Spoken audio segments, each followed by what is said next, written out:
বাংলাদেশের ক্ষেত্রে মার্কিন যুক্তরাষ্ট্র অবস্থান বদলায়নি। বিএনপি মহাসচিব মির্জা ফখরুল ইসলাম আলমগীরের এমন মন্তব্য করার সমালোচনা করেছেন আওয়ামী লীগের সাধারণ সম্পাদক ওবায়দুল কাদের।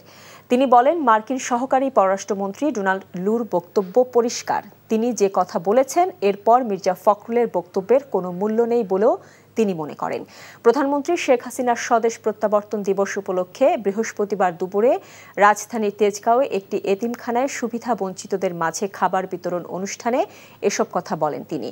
প্রধানমন্ত্রী শেখ হাসিনাই বাংলাদেশের ভাগ্য পরিবর্তন করেছেন মন্তব্য করে ওবায়দুল কাদের বলেন, এর আগে যারা ক্ষমতায় ছিল তারা নিজেদের ভাগ্য আর পকেটের উন্নয়ন করেছে, আর শেখ হাসিনার সততা সারা বিশ্বে আজ প্রশংসনীয় বলেও এ সময় উল্লেখ করেন আওয়ামী লীগ সাধারণ সম্পাদক।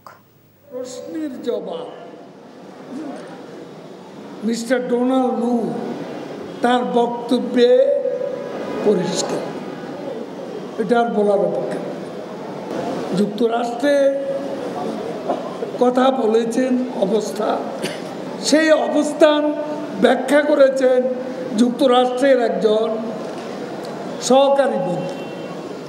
এখানে তিনি যে কথা বলেছেন, এরপরে ফখরুল সাহেবের যে বক্তব্য, এ বক্তব্যের কোনো মূল্য নেই।